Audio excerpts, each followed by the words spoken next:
Once an invoice has been profiled, it will be automatically named and automatically moved into the correct vendor folder. It'll also be automatically put into an approval workflow. In this example, we have an invoice that is in the vendor order folder. It's been categorized.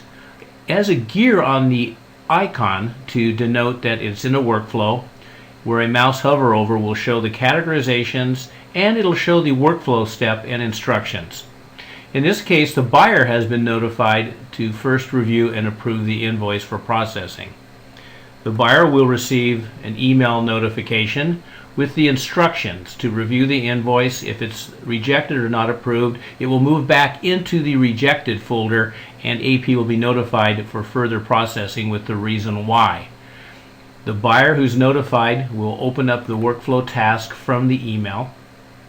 When the workflow task is open, the buyer has the opportunity to, of course, look at the invoice, read the instructions, and either approve or decline the document and put any comments on the workflow.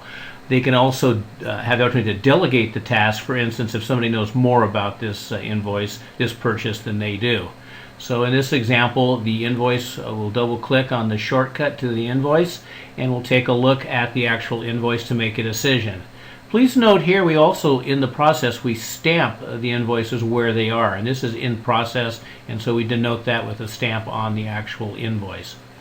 So once the buyer looks at the invoice to see if things are correct, they may also want to come over and check out the route to see where it's been routed so far.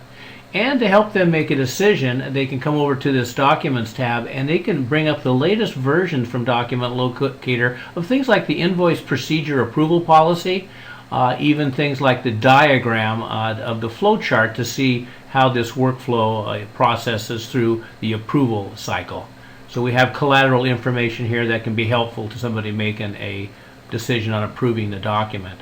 Now, besides looking at the document, the buyer may want to do something like put a note on the document. They just want to maybe put a quick posted note that this has been reviewed, or here's how we want to distribute out the cost in GL. So we have these post-it notes that can collect as it goes through an approval cycle or a workflow. Moreover, a buyer or somebody approving it can come through and they can come back and look at the history of the document. For instance, before they approve it, they just want to be certain that the document received a, who looked at the document, who put it into the workflow, who viewed it.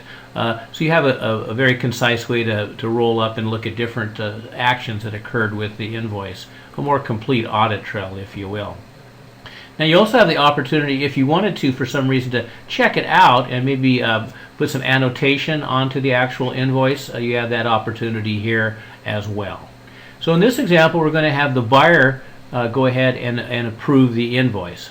So the buyer will approve the invoice, and we can put a comment or not. We'll just go ahead and approve it. Now, in this particular workflow, we have a secondary approval, and this can be a conditional route. So maybe workflows that are over 10,000 can go to another approver or department or GL base. So we can have intelligent routing. Here we went to the next reviewer to review for payment. Accounts payable will be notified to issue payments once we do a approval in AP on this particular document. So they'll do the same thing, look at the document, any notes, any information, approve the document as needed. Here we'll just go ahead and put a comment on. And so now we're good for payment. So we'll hit OK. So now what happens is the actual document now, if you look over in Document Locator, it's still in a workflow, but it has a blue dot. The blue dot is a visual indicator that it's reached final approval. In this case, a final approval for payment. So the workflow then would notify somebody in AP, the designated person would come in, and they would also get an email message, but we'll just open up the workflow task directly from the invoice package here. And so we see it's been approved. We can go back, look at the different route that it's taken, what anybody has said about the actual invoice as we go through. So we have the history of it. Again, we have collateral information to take a look at on the invoice. So they're asking us to review the approved invoice and issue a check to the vendor.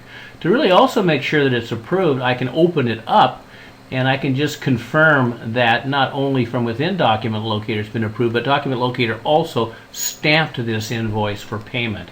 So if it was printed or something like that, you'll have a record that it was stamped for payment. Now, the approvers at any place along the way, or even here when we're getting ready to issue the check, they'll likely come over here and look into, in this example, the order package to do a two-way or three-way match. So here we can see the invoice just getting ready to have a check issued, but we can also come through and just be certain that we're doing this two or three-way match with the different documents that we had, the packing list that we might need to view. Be sure things match there, and of course the purchase order. So we have this information at the fingertips before we make a decision on approving the document. In this case, I just did, as the person ready to issue the check, I just did kind of a final look at the full package. We'll say that we've completed that task, task completed. You can put a note that you've done that, maybe issued a check. Now when we hit OK, the Document Locator will have finished, completed that actual workflow. It is still in a final approval state, and we have an audit trail that we've actually gone through and approved that document. So that's a quick look at approving an invoice in a workflow.